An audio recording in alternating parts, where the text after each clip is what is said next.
Dari sejak kecil, apa yang diajari kepada kita? Mohon maaf ya. Dari sejak kecil kebanyakan kita diajarkan menyalahkan orang lain. Maaf. Bukan menyalahkan diri sendiri.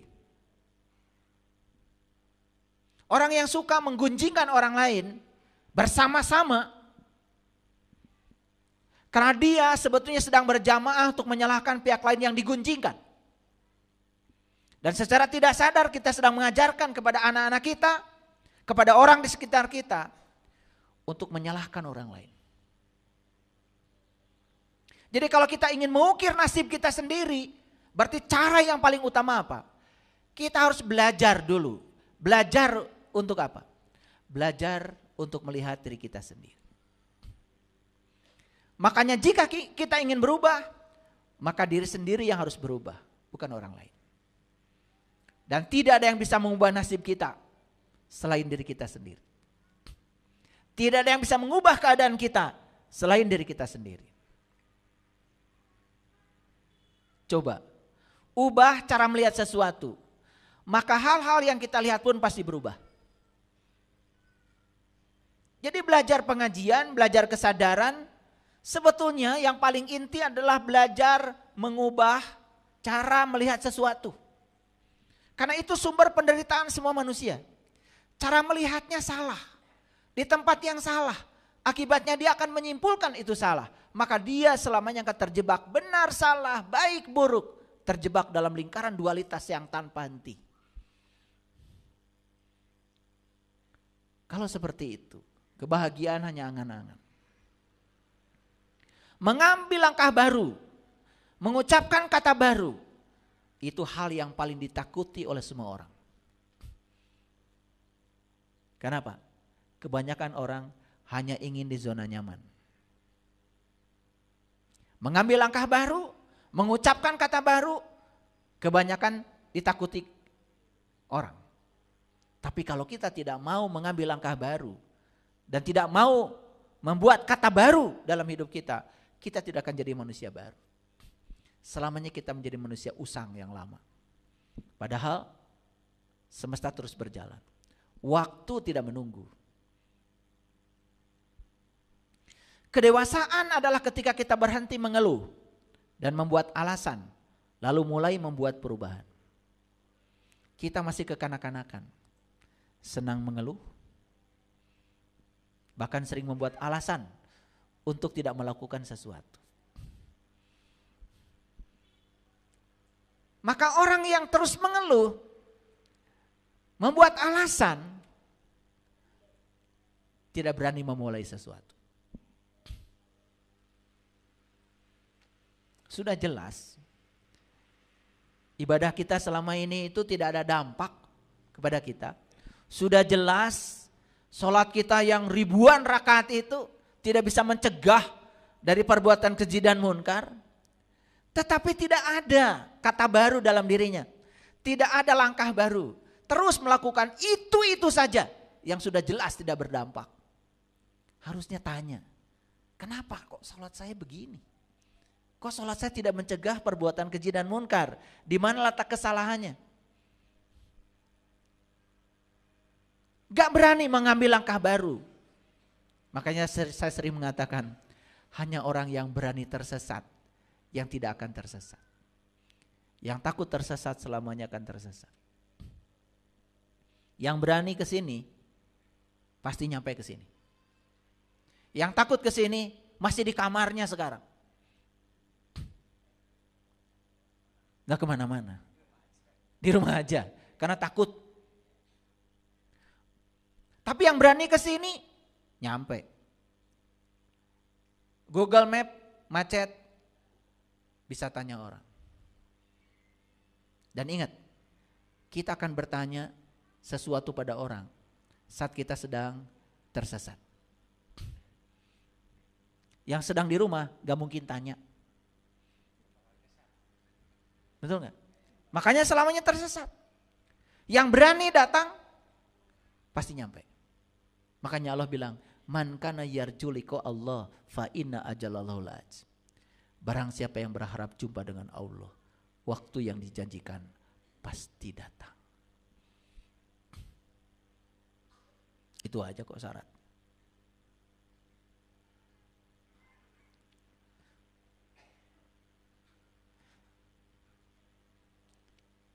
Jadi semua perubahan besar didahului dengan kekacauan.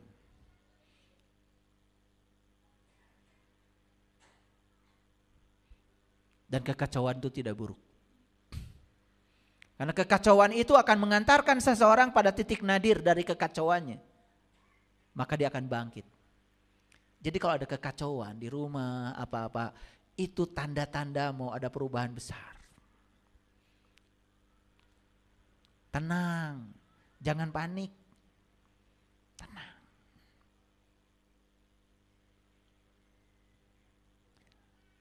Keinginan untuk berubah harus lebih besar daripada keinginan untuk tetap sama.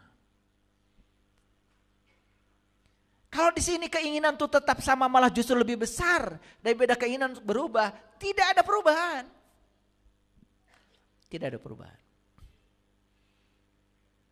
Saya sering cerita, kalau awal perjalanan spiritual saya, dioleh oleh ketakutan. Saya takut kalau dengar kematian. Padahal saya pasti akan mati kan, tapi saya takut. Takut.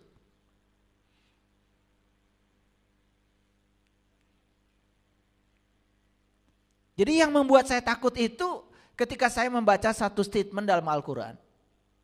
Allah mengatakan, ketika nyawamu sampai di kerongkongan, pada saat itu kamu harus melihat. Aku lebih dekat kepada kamu. Tapi kebanyakan manusia saat itu tidak melihat. Itu yang buat saya takut. Saya takut saat nyawa di kerongkongan, saya tidak melihat. Apalagi ketika saya baca dalam Al-Quran, ya, sesungguhnya yang buta bukan matamu yang itu. Bukan yang ini. Tapi yang buta adalah mata kesadaran. Fa innaha la tamal absyar walakin tamal qulubul lati fis sudur. Banyak orang takut dengan kebutaan mata ini. Tapi mereka tidak takut dengan kebutaan mata qalbu, mata jiwa, mata kesadaran. Padahal itu yang akan mengantarkan kita untuk mencapai kesadaran. Makanya orang yang sudah terbuka, penglihatan qalbunya, basyirahnya, dia bisa memahami sesuatu lebih cepat. Itu yang disebut dengan pintar tanpa belajar, cerdas tanpa berlatih, melampaui pikiran orang biasa. Itu yang disebut dengan intuitif. Kenapa? Karena pikiran itu tidak punya kemampuan untuk bisa menjangkau sesuatu yang belum terjadi. Tapi kesadaran bisa menjangkaunya. Itu sebabnya ketika kita mengikuti kesadaran, tinggal nunggu waktu. Semua akan terjadi. Asal kita taat pada kesadaran kita.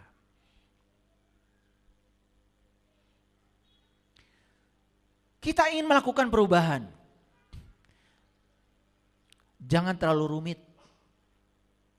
Mulai saja. Kapan? Sekarang. Gak usah nunggu besok. Gak usah nunggu uang banyak. Gak usah nunggu rumah bagus. Mulailah di titik itu yang kita bisa. Mulai saja sekarang. Ya Allah, saya ingin merubah sholat saya ya Allah. Saya ingin sholat itu mengingatmu. Seperti sholatnya para nabi, para rasul, para sudan, para wali. Lakukan perubahan sekarang. Mulai jujur pada diri sendiri. Jujur pada diri sendiri sudah awal perubahan. Makanya puncak kebijaksanaan adalah tahu kalau kita tidak tahu. Jangan berpura-pura tahu. Sudah jelas kita tidak tahu. Berpura-pura tahu. Kita akan semakin tidak tahu.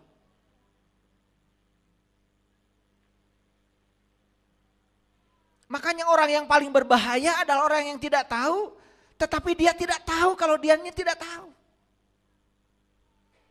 Lalu dia dandani ketidaktahuannya dengan macam-macam atribut.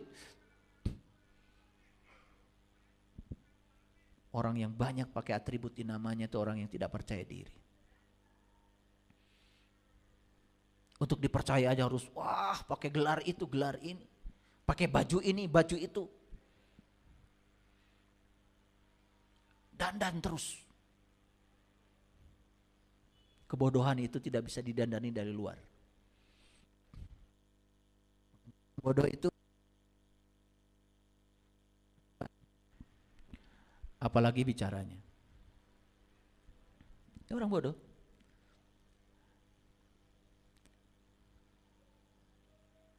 Ketika diam, ketahuan bodohnya. Apalagi kalau bicara. Tambah ketahuan bodohnya.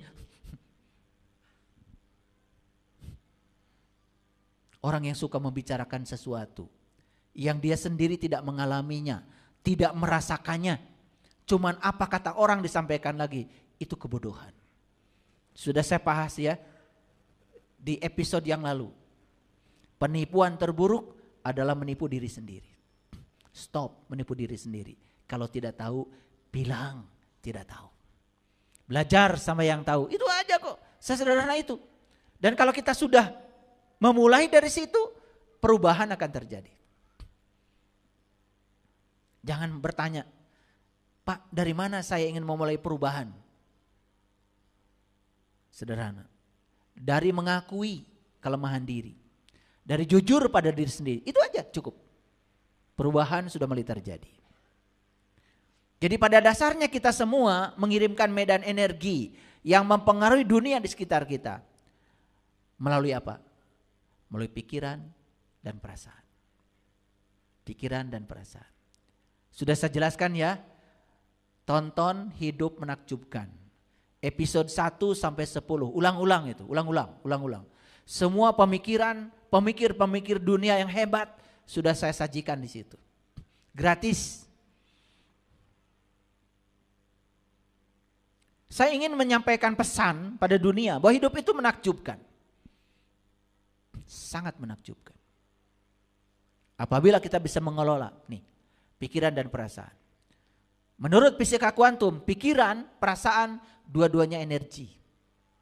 Di pikiran ini ada apa? Di sini ada sekumpulan sel-sel neuron. Sel neuron yang satu dengan yang lain itu saling terkoneksi seperti IC, integrated circuit. Jadi di sini ada sistem kelistrikan yang sangat luar biasa ajaib. Dan sistem kelistrikan ini memancarkan frekuensi. Dan frekuensi yang dipancarkan itu yang akan kita terima. Tetapi pikiran ini seperti kendaraan. Kendaraan tidak punya fungsi apa-apa kalau tidak ada bahan bakar. Bahan bakarnya di sini. Di sini, bahan bakarnya di sini. Di mana? Di jantung kita, di perasaan kita. Makanya pikiran hanya mampu memancarkan gelombang medan listrik. Sedangkan perasaan bisa memancarkan gelombang magnet. Ketika berpadu, maka yang keluar adalah perpaduan medan listrik dan medan magnet. Itu yang disebut dengan medan elektromagnetik. Kekuatannya sangat dahsyat. Setiap gelombang pasti getaran, setiap gelombang pasti vibrasi. Dia akan menggetarkan semua yang kita pancarkan. Ketika kita memancarkan frekuensi yang tinggi, kesadaran yang tinggi, yang akan datang dalam kehidupan kita persis seperti yang kita pancarkan. Yang kita berikan itu yang kita terima. Jadi sebetulnya sederhana. Kenapa sekarang saya menerima situasi-situasi seperti ini? Kok buruk semua? Periksa pikiran dan perasaan.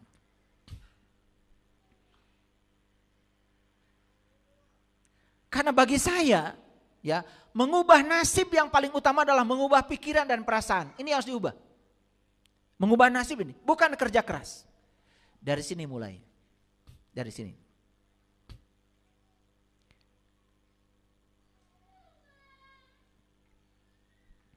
Hidup kita tidak menjadi lebih baik secara kebetulan, tetapi menjadi lebih baik karena perubahan. Jadi jangan mimpi ada perubahan kalau hanya mengandalkan kebetulan. Jadi hidup kita tidak menjadi lebih baik secara kebetulan, tetapi jelas akan menjadi lebih baik kalau ada perubahan.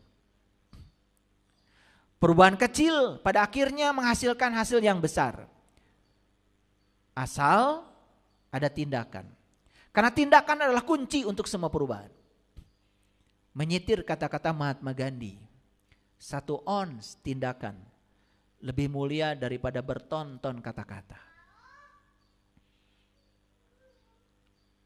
Jangan melihat perubahan jika kita tidak membuatnya. Dan perubahan harus dibuat. Siapa pembuatnya? Siapa pembuatnya? Kita. Mengkhawatirkan sesuatu yang tidak dapat diubah selamanya, itu merupakan suatu pemborosan waktu. Apa yang tidak bisa diubah? Apa yang tidak bisa diubah? Apa yang tidak bisa diubah? Masa lalu.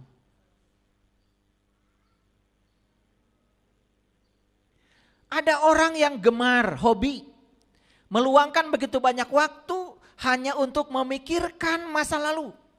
Masa lalu tidak bisa diubah. Tidak ada yang bisa diubah di masa lalu.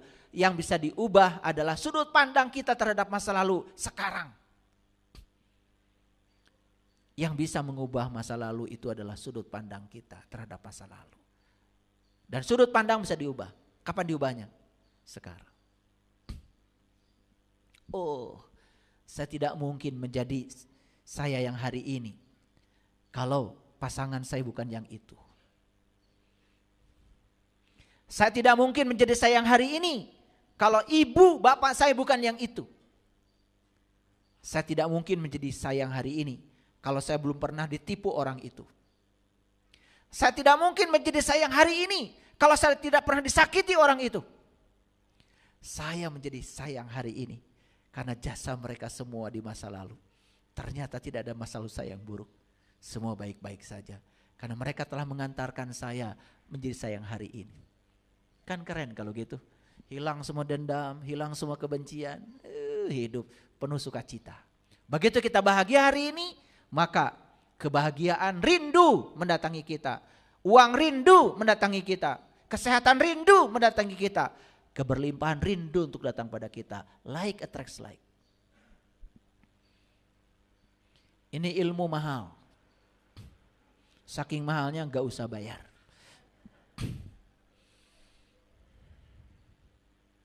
Ya. Saya buka rahasia-rahasianya. Jadi apa sebenarnya hidup itu? Hidup adalah serangkaian perubahan alami dan spontan. Biarkan kenyataan menjadi kenyataan. Jangan pernah menolak kenyataan. Biarkan kenyataan menjadi kenyataan. Karena apa? Menolak kenyataan itu penderitaan. Kenyataan yang terjadi pada diri kita tidak berdampak apapun kalau respon kita baik-baik saja terhadap semuanya.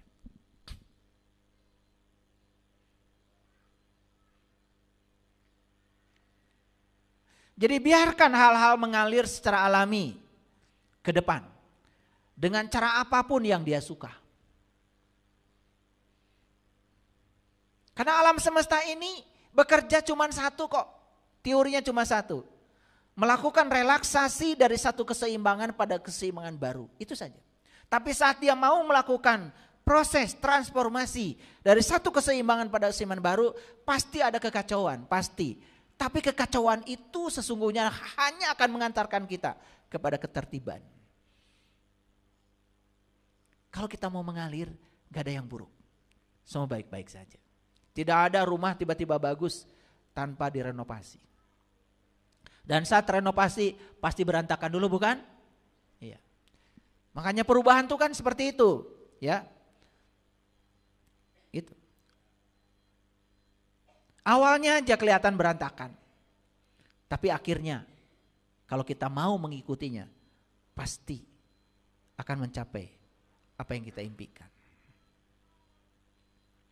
Jadi kita tidak terjebak atau terkunci dalam tubuh ini, kita bebas untuk berubah. Dan satu-satunya yang bisa mengubah diri kita adalah cinta. Tapi cinta yang saya maksud bukan rasa perasaan. Cinta adalah kekuatan positif yang ada dalam diri kita. Cinta apa? Kekuatan positif yang ada pada diri. Kalau tidak ada kekuatan positif, Bapak Ibu tidak ada di ruangan ini. Kalau tidak ada kekuatan positif, saya juga tidak bicara di sini. Kalau tidak ada kekuatan positif, tidak ada tim IT yang bekerja. Kalau tidak ada kekuatan positif, tidak ada YouTube.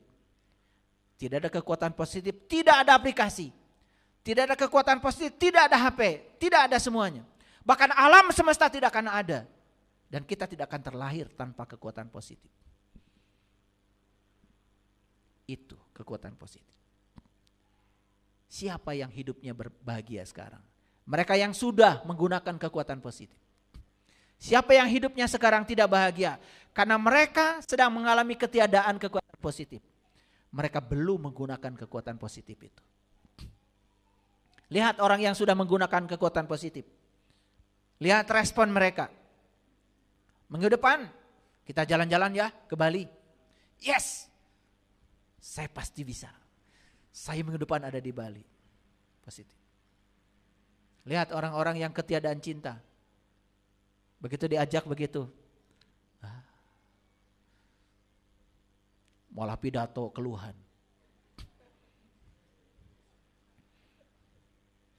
Orang yang seperti itu ya jelas minggu depan tidak ada di sana. Gak ada di sana. Dia tidak menciptakan waktu untuk dirinya. Hadirin, sesederhana itu. Jadi hidup itu ternyata luar biasa menakjubkan. Asal kita sudah bisa menggunakan kekuatan positif. Dan kekuatan positif itu adalah penggeraknya. Kalau semua orang menggunakan kekuatan positif hari ini, bahkan kita bisa saling mencintai tanpa syarat. Dan kalau semua manusia di semesta ini saling mencintai tanpa syarat, semua kita punya kekuatan untuk membelah langit. Bukan langit yang itu. Langit rohani kita bisa terbelah. Idas sama ungsakot.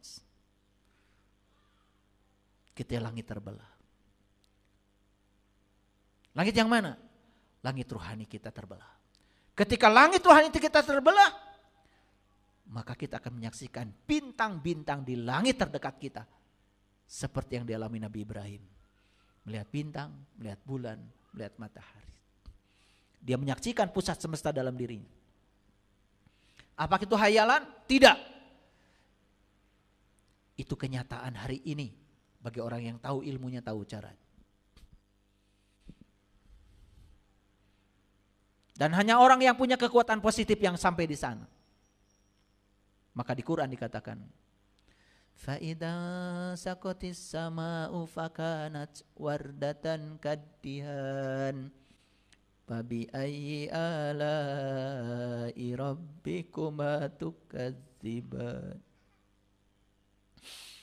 Ketika langit rohanimu terbuka, pada saat itu kau akan menyaksikan mawar merah seperti kilapan minyak. Nikmat Tuhan mana lagi yang kamu dustakan. Itu yang sebutnya nikmat.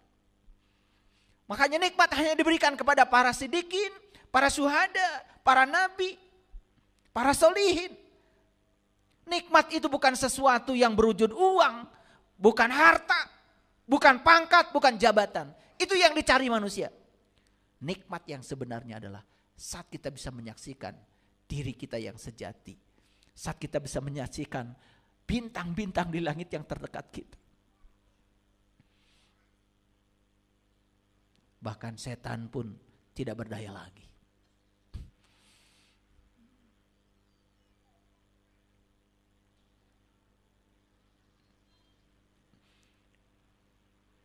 Kalau kita mau berubah, tirulah perubahan kupu-kupu. Jangan meniru perubahan ular. Ular itu ya berganti kulit, tapi kulitnya sama, belangnya sama, bahkan namanya pun sama. Sebelum ganti kulit namanya ular, setelah ganti kulit namanya juga ular. Sifatnya sama. Sebelum berganti kulit kerjanya menebarkan racun. Setelah ganti kulit menebar racun juga. Sebelum ganti kulit kerjanya mematuk. Setelah ganti kulit mematuk juga. Banyak yang perubahannya seperti ini. Cuma ganti baju luar saja. Sifat dan wataknya masih yang kemarin.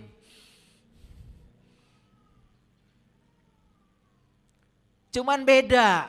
Sekarang di depan namanya nggak ada gelar. Sekarang sudah ada gelarnya.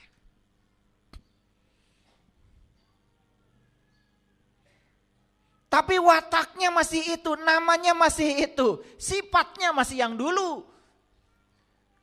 Ini perubahan ular. Kalau mau berubah jangan tanggung-tanggung. Belajar seperti perubahannya ulat menjadi kupu-kupu. Dulu namanya ulat, sekarang namanya kupu-kupu.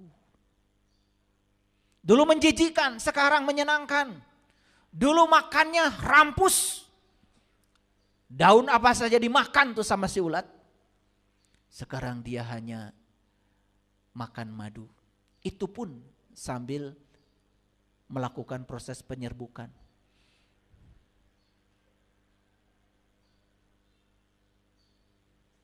Dulu dia merangkak, sekarang dia terbang.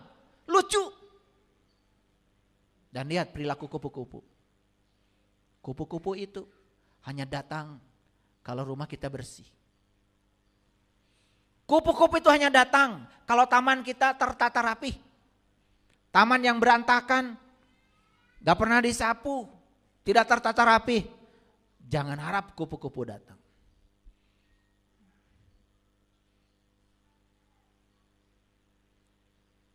Yuk kalau mau berubah, belajarlah dari kupu-kupu.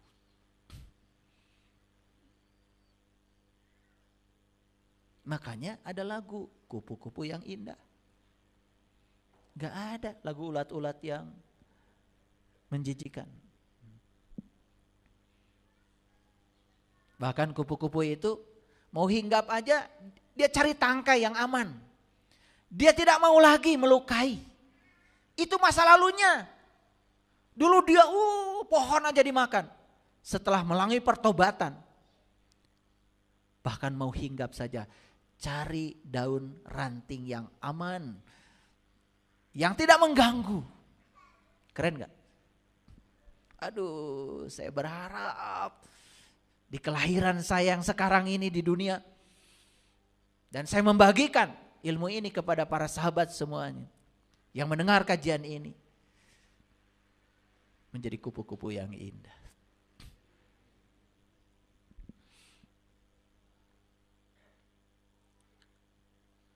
Hadirin, sebagaimana janji saya tadi, supaya percaya, kadang-kadang harus pakai ayat. Kalau belum pakai ayat gak percaya. Padahal yang tadi itu intisari dari ayat-ayat ini sebetulnya, yang sudah saya sampaikan. Yang saya sampaikan tadi itu adalah teknik-teknik untuk apa? Untuk mengukir nasib kita ini. Mengukir nasib ini. Supaya nasib kita ini berkelimpahan. Baik. Indah. Mari kita baca ayat ini. Tentu saja saya tidak akan mengupas ayat ini secara keseluruhan. Karena tidak cukup waktu. Kalau mengupas ayat tidak cukup waktu, itu sangat berbahaya. Oleh karena itu saya akan mencuplik sebagian dari ayat ini. Ini Quran surat Al-Maidah ayat yang ketiga. Dan saya akan membacakan bagian tengah dari ayat ini saja. A'udzubillahi minasyaitonirrajim. Bismillahirrahmanirrahim. Wa antastaqsimu bil ajlam zalikum fiskun. Dan diharamkan mengundi nasib dengan anak panah. Hal itu adalah kefasikan. Nah pertanyaannya, mengundi nasib dengan anak panah itu apa? Selama ini didangkalkan mengundi nasib dengan anak panah itu adalah judi. Gitu? Nah, saya akan berbicara judi dalam level yang jauh lebih luas lagi. Jadi judi yang paling berbahaya justru mengundi nasib. Hidup hanya mengandalkan kebetulan. Jadi kodarnya itu tidak direncanakan lewat kodo yang terencana. Padahal kodo dan kodar itu sebab akibat. Sekali lagi tidak mungkin akibat yang buruk bisa sebab yang buruk bisa mengakibatkan akibat yang baik. Jadi apa yang disebut dengan judi? Secara umum judi itu adalah tentang nasib. Yang dibicarakan di Quran ini judi tentang nasib. Jadi judi yang paling berbahaya adalah membiarkan nasib kita tidak menentu.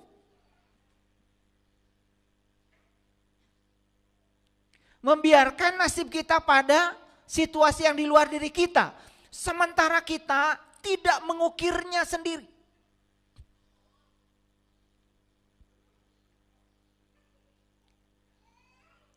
Itu yang disebut dengan mengundi nasib dengan anak panah. Makanya kenapa Rasulullah secara simbolik mengajarkan olahraga itu adalah memanah. Bukan berarti yang masuk surga itu olahraganya memanah, yang sepak bola masuk neraka. Makanya aneh. Saya pernah melihat di sebuah tempat olahraganya yang lain nggak boleh, cuma dua, memanah dan berkuda.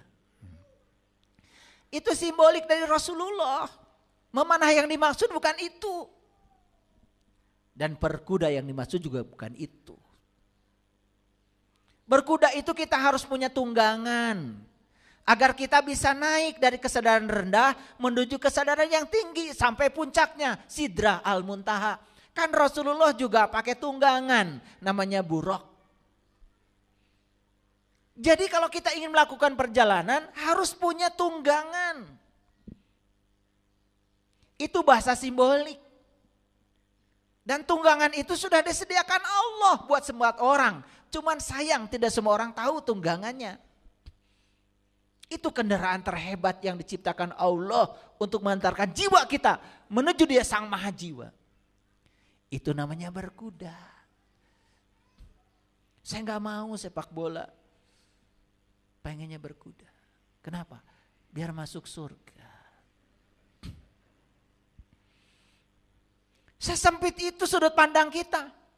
Nah kemudian memanah apa? Coba, kalau memanah itu kan mengarahkan anak panah dengan kelihaian tertentu, dengan fokus tertentu, sehingga tepat di titik sasaran. Kalau anak panah kita tepat di titik sasaran karena fokus kita, karena energi kita difokuskan, kita mencapai tujuan. Jadi artinya, ya, memanah itu artinya kita memfokuskan semua potensi yang Allah berikan kepada kita untuk mencapai tujuan. Apa tujuan kita hidup tadi? Tujuan kita hidup adalah menemukan diri kita sendiri. Maka siapa yang kenal dirinya, maka dia akan kenal Tuhannya. Waduh, itu memanah. Nah sekarang kalau kita tidak punya keahlian, memanahnya sembarangan aja, tidak mencapai sasaran, itu namanya sembrono, itu namanya berjudi. Apalagi soal nasib. Banyak orang yang menggantungkan nasibnya pada Allah, pada manusia. Padahal kata Allah yang bisa mengubah nasibnya, nasibmu adalah kamu sendiri. Allah memang jadi penentu, tetapi Allah cara menentukannya tergantung kepada dirimu sendiri. Semuanya harus dimulai dari dirimu. Paham sampai sini? Paham sekarang mengundi nasib? Oke. Kalau begitu kita tafakur sebentar ya. Jadi selama hidup kita selama ini,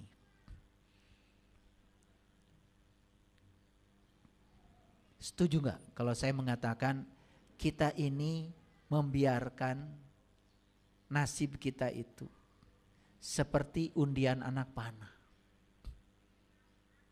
Hanya membiarkan diri kita ini pada kebetulan saja. Kita tidak menciptakan nasib kita ini ya secara serius oleh diri kita sendiri. Setuju gak kalau begitu? Dan itulah yang telah mengakibatkan nasib kita seperti ini.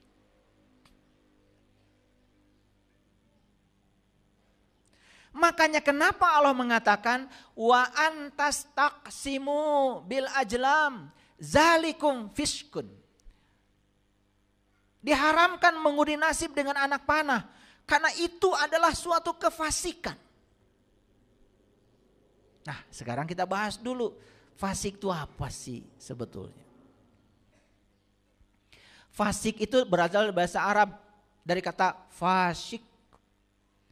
Yang secara etimologi ternyata saya lihat dalam kamus bahasa Arab, fasik itu artinya adalah keluar dari sesuatu. Itu secara global, fasik itu keluar dari sesuatu. Keluar dari jalur, keluar dari hukum alam. Jadi sebetulnya orang yang fasik itu orang yang melawan hukum alam. Jadi orang fasik itu sebetulnya orang yang tidak siap menerima kenyataan.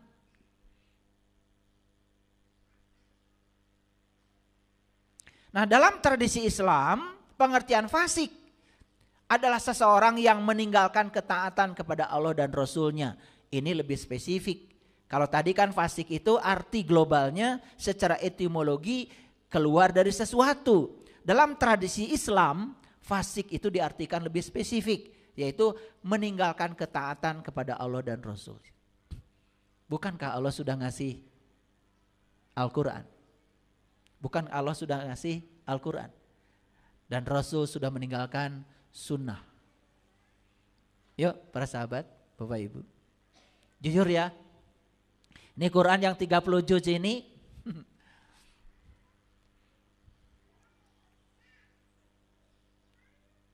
berapa persen sih kita tahu petunjuk yang ada di dalamnya?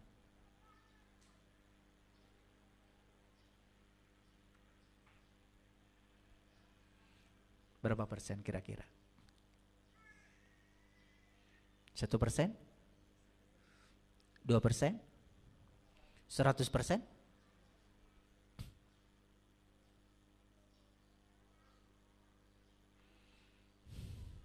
Luar biasa ya. Pengakuan kita dengan implementasinya tidak sama. Kalau ditanya apa pedoman hidupmu, Al-Quran. Ternyata Al-Quran yang disebut pedoman hidup hanya disentuh-sentuh bagian luarnya saja. Hanya dibaca saja bagian luarnya saja. Isinya gak pernah disentuh sama sekali. Hudannya tidak kita ambil. Padahal kalau kita baca yang tadi aja Al-Maidah ayat yang ketiga. Luar biasa. Coba ayat yang tadi sampaikan pada kita. Dan sesungguhnya mengundi nasib dengan anak panah itu haram. Dan itu adalah fasik. Tersentuh gak kita? Tersentuh gak kita? Selama ini nasib saya ternyata tidak sungguh-sungguh diukir, dipahat oleh saya. Selama ini nasib saya hanya dibiarkan begitu saja. Bahkan saya menggantungkan diri pada kebetulan. Bagaimana kita bisa memperoleh nasib yang kita inginkan? Itu judi. Berarti kita berjudi dengan nasib kita. Membiarkan masa depan kita dalam ketidakpastian. Baik nasib urusan dunia maupun nasib urusan akhirat. Apalagi urusan akhirat. Mohon maaf Bapak Ibu. Allah mengatakan begini dalam Quran surat Al-Isra ayat 172. Barang siapa yang buta mata kolbunya di dunia ini, maka dia akan lebih buta lagi di akhirat. Dan jalannya lebih sesat. Itu Quran. Coba saya mau tanya. Tergetar nggak hati kita sekarang? Barang siapa yang buta mata kolbunya di dunia ini, maka di akhirat akan lebih buta dan jalannya lebih sesat. Tergerak sekarang? Tergerak? Apa yang tergerak? Oh, kalau saya buta di sini, nanti di akhirat apa lagi? Wah, berarti nanti saya tersesat dong, saya nggak bisa pulang ke Allah. Ada nggak gitu sekarang? Ada? Kalau ada bagus. Lah, kalau saya buta di dunia, berarti dalam kebutaan saya salah ya melihat. Karena kalau kelopak mata lahir saja salah, apa tertutup coba? Kita bisa salah kan? Kalau kelopak mata lahir aja punya saya ini ditutup, saya sekarang tidak tahu apa yang ada di tangan Bapak Ibu. Dan kalau saya bicara, oh di tangan Bapak ini X, di tangan Bapak ini Y, saya sedang menduga, saya sedang berpersepsi. Dan itu bukan yang sebenarnya.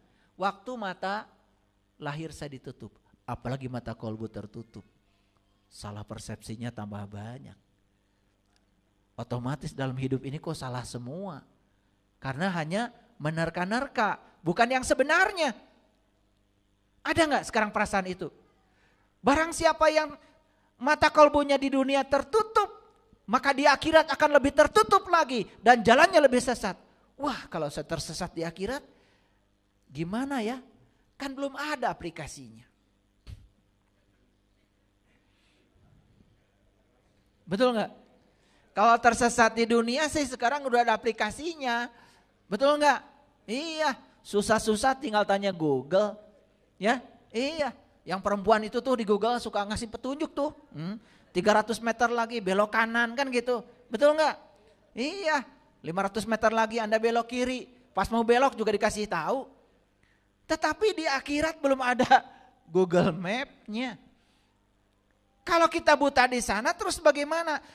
Ada nggak dalam diri kita sekarang perasaan, duh gimana ya kalau saya, mumpung saya masih ada di dunia, mumpung saya masih hidup, saya ingin membayar ketertutupan mata kolbu saya. Mata kolbu saya harus terbuka di dunia. Karena kalau kita terbuka di dunia, hadiahnya banyak. Pertama kita bisa ingat sama Allah banyak-banyak. Berdiri, duduk dan berbaring, ingat. Sholatnya jadi khusyuk, nikmat. Betul nggak? Dampaknya banyak. Kita tidak akan salah persepsi, salah interpretasi, salah proyeksi. Sehingga kita bisa mendengarkan suara kebenaran. Dan suara kebenaran itu punya jangkauan yang sangat luas dibandingkan suara pikiran. Nah, jadi kalau begitu fasik itu meninggalkan ketaatan terhadap Allah dan Rasulnya. Coba saya mau tanya. Pernah dengar gak Bapak Ibu ada ayat yang mengatakan begini. Laqad kana lakum fi Rasulillah uswatun hasanah. Pernah dengar? Kapan? Kapan? Sekarang. Muludan.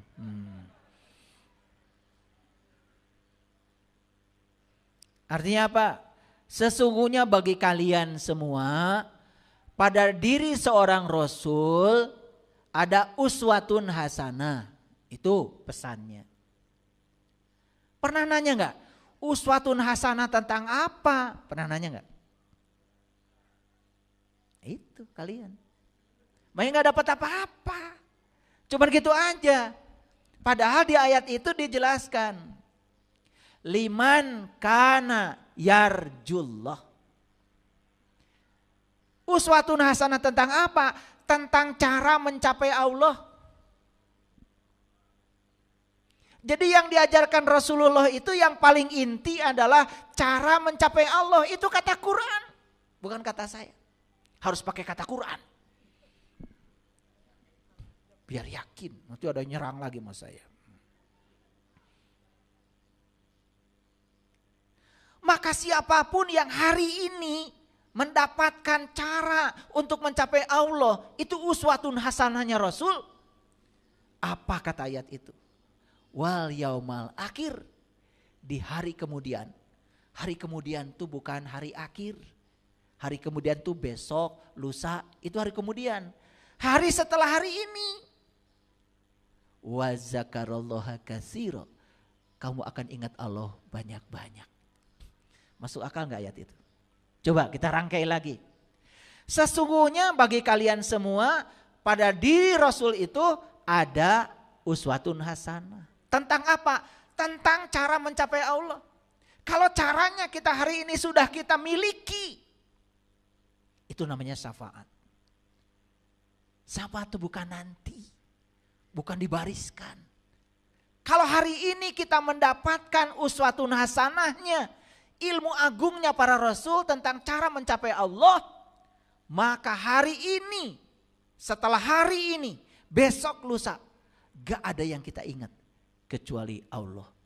Kalau kita ingat Allah terus menerus, bukankah itu pertolongan Allah? Mau nyuri gak bisa, mau bohong gak bisa, mau nyakitin orang gak bisa. Itu namanya syafaat. Syafaat itu sekarang, di sini, nyata. Itu yang dikatakan oleh saya tadi. Orang fasik itu menurut tradisi Islam meninggalkan ketaatan pada Allah dan Rasulnya. Boro-boro taat sama Allah dan Rasulnya. Ngerti petunjuknya saja sampai hari ini gak tahu. Agama ngertinya cuma seperti orang melakukannya.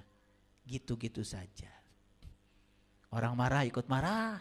Orang demo ikut demo. Betul gak? Iya. Orang bilang Allahu Akbar ikut. Kan begitu? Sambil nenteng TV orang, Allahu Akbar. Ngikut juga.